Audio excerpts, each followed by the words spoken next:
Okay, so I've been doing a lot of videos recently on eBay and shopping for eBay at the thrift stores and whatnot. I've done a couple of challenges like the $5 Goodwill card challenge. I did the Only the Change in My Car challenge. I think I've done a couple of other ones. But basically I've just been going out and shopping for that stuff for eBay, then showing you what I've got and saying, stick around to see what these things have sold for. So today I thought I would do something a little bit different, still related to eBay, but I'm going to show you some things that have sold on eBay for me, some that were very surprising, that were just awesome finds, not necessarily the things that have brought me the most money, but some things that have surprised me, some little treasures that I found that you really wouldn't expect to sell for very much, and then I'm going to show you a couple of things that I expected to sell and I can't give them away. So let's move this camera over. Hold on, I gotta turn out that Kmart light. Okay, that gets rid of that reflection. I think that's good right there. Okay, so I want to start out with one that I found out of the blue. I mean, I wasn't even going shopping this day. I didn't expect to find it at all. A friend had actually stopped by and bought something from me for like 20 bucks. And after he left, I think I went out, like, it was either that evening or the next day. I had to run out to Walmart to grab some things, and I stopped at the Goodwill that's right beside the Walmart. I did a quick once through, and I found a brand new Epson photo printer. I believe I paid $15 for it, but it may have only been $10. I honestly don't remember at this time. I just remember thinking, this is a really cool way to take this 20 bucks and flip it real quick and turn it into 100. It was brand new, never opened. It had a little bit of damage to the package, but I brought it home, opened it up to make sure that everything was in there and that it was in perfect shape. Then I sealed it back up, I took the pictures, I listed it, and I put in the listing that I had opened it to make sure that everything was in there, and I even included pictures. And I sold it, like, almost immediately for 130 bucks plus shipping. So I took that 20 bucks that he paid me, I was able to get whatever I needed at Walmart, and this printer, and then I turned the printer into $130 overnight. That was pretty sweet. Another thing that I had found right around the same time was a Ralph Lauren jacket. I believe it's a woman's jacket, but it was obviously from the 90s. I had that color block scheme going on. If you remember in the 90s, everything was color blocks. That's one thing I automatically notice whenever I go shopping and I'm looking through clothes. If something is color block, it just pops out at me just like that. So I saw this jacket, I grabbed it. I believe I paid $5 for it. I could be wrong, it might have been a little bit more, but I'm thinking it was $5. This was another one that sold really fast. I brought it home, I put it on there for $200 or best offer, just as a shot in the dark to see what would happen. Somebody offered me $100 right away, so I took it. I mean, you can't beat that kind of profit on something that fast. And even though that was a 50% drop in the price I was asking, if you turn down an offer like that, you never know if it's going to come back around or not. Like I said, I didn't have anything to base that price on. I just put it on there for 200 bucks because it is Ralph Lauren, it is from the 90s, and it's that color block scheme that people love from the 90s. So there are two things that sold for a really good price. Now I'm going to drop it down for you a little bit and show you some of the smaller things, but I still made an excellent profit on. I found this CD at Salvation Army. It is a 3 CD set. It was brand new sealed. The lady's name is Billy Brim, and the CD set is called The Authority of the Believer and How to Use It. I paid $1 for it at Salvation Army, and it took a couple weeks to sell, but I sold it for 20 bucks.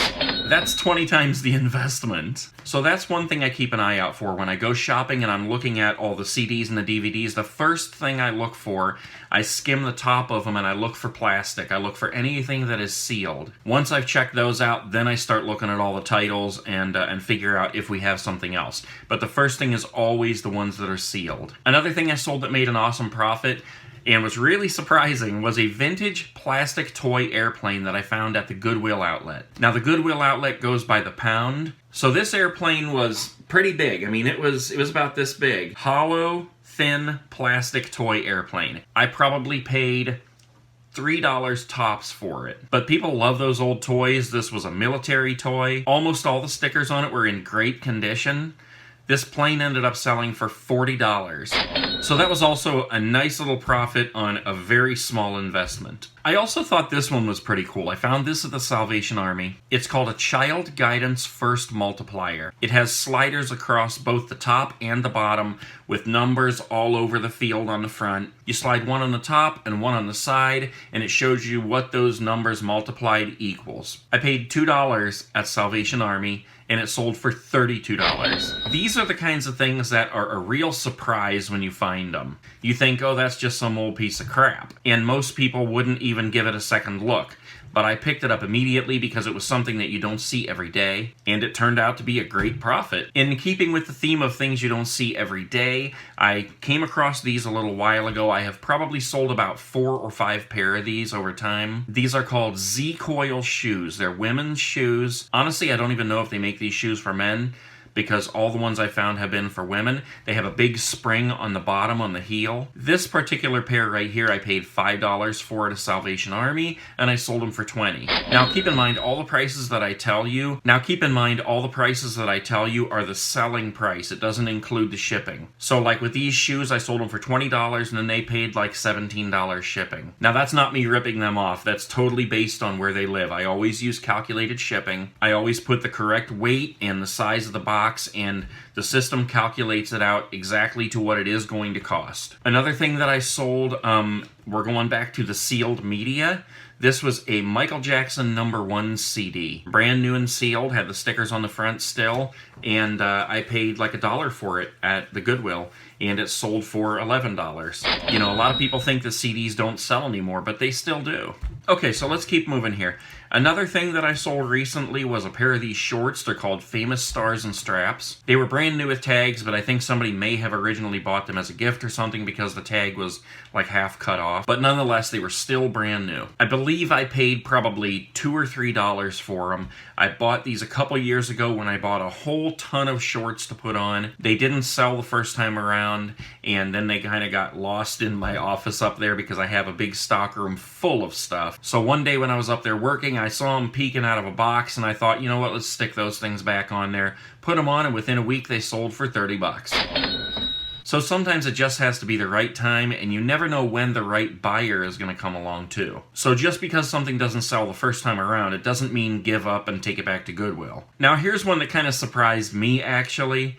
I picked this up, I think in one of my videos actually. It is a pink Bontrager bicycle helmet. If I'm not mistaken, I paid $4 for it. I'd have to look back at that video. I honestly don't remember.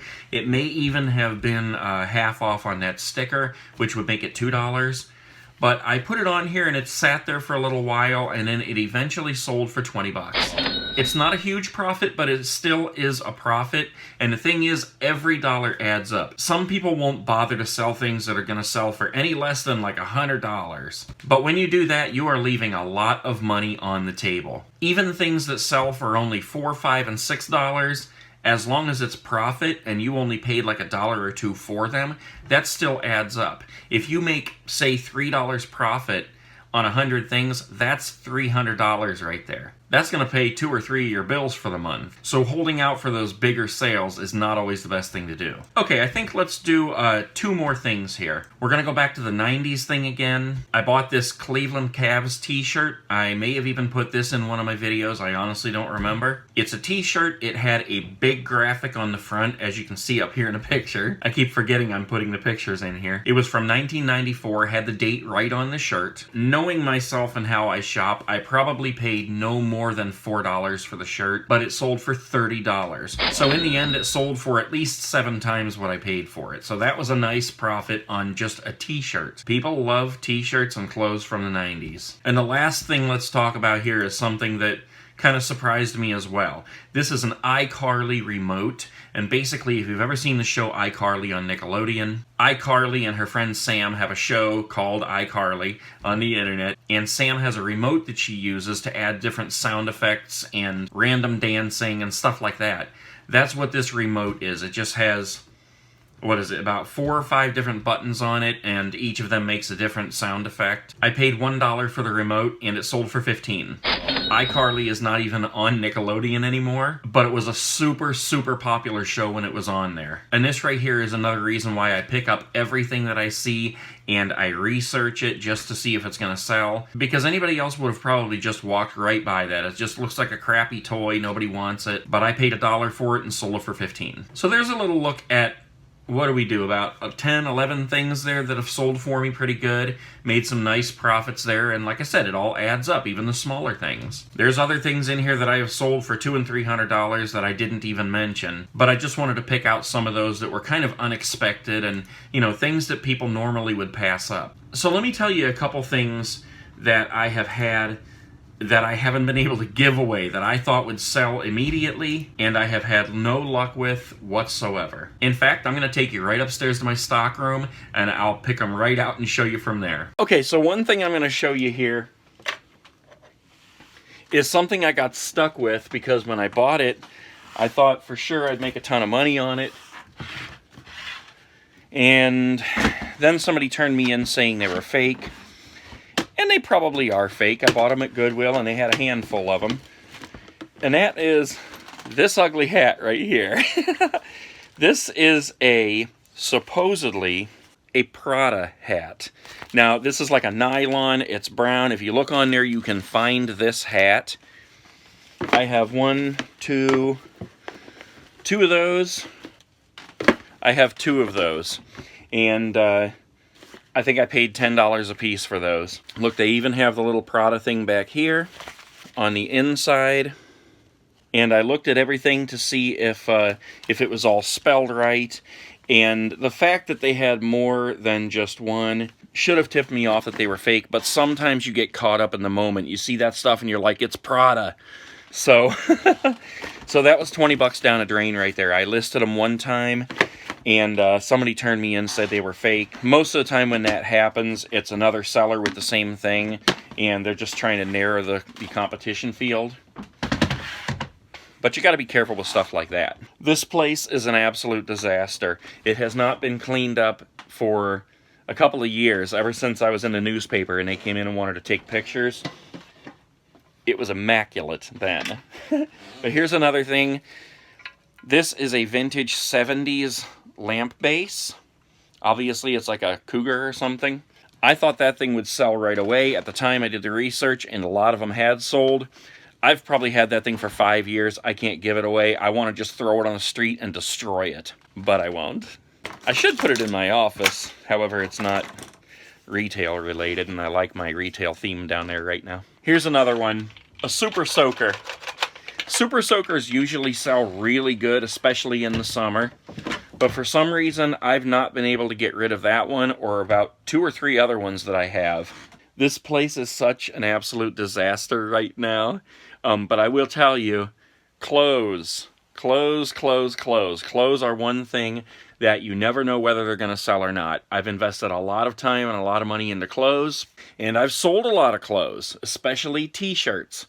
But you just never know when they are or are not going to sell. So obviously I am stocked up on t-shirts. But let me just bring you into my mind for a minute here when I'm shopping. Something like this. A men's red blazer like this. Specifically this style. When I see that, I don't just think, what's the brand, what's the size, you know. One of the first things that comes to mind is, well, it's red. Because people might consider that like a smoking jacket.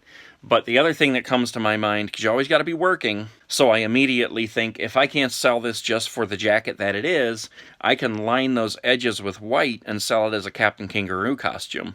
And for those of you who think I'm crazy, I've done that several times and sold them for 200 bucks a piece. And I'll just show you one more thing here that I bought, because I got them on clearance at an awesome price, so I bought them all. I thought for sure they would sell, and they never did. Slinkies. I have a bunch of these things. I think there's about 10 or 12 of them in there. Never have sold one. They are red and green, so that kind of narrows it down to a Christmas thing. I thought people might buy them as stocking stuffers. But they never did. But like I said, my mind is always thinking. So one of these days, I will find the perfect, huge set of steps to have a giant slinky race, and I'll make a video of it.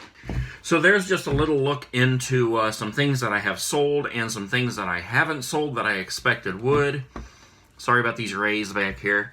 This is my upstairs eBay office, and I need to get some curtains up on these windows. But yeah, when you're shopping, you always just have to research everything, pick up anything that is not something you see every day, and the more you do this, the more you will find that kind of stuff, because you get used to seeing what's in these thrift stores. You see the same things over and over and over and over, And so when something's there that is unique, it will pop right out at you. Like the iCarly remote, I look at those toy aisles every time I go in there. I mean, week after week after week. And then when something like that pops up, you see it right away among all the same stuffed animals and broken action figures and things like that. You just learn to pick these things out as you go. So guys, I'm going to let you go. I hope you enjoyed this video. If you like this kind of video, stick around because I will be posting more among all the other things I do on this channel.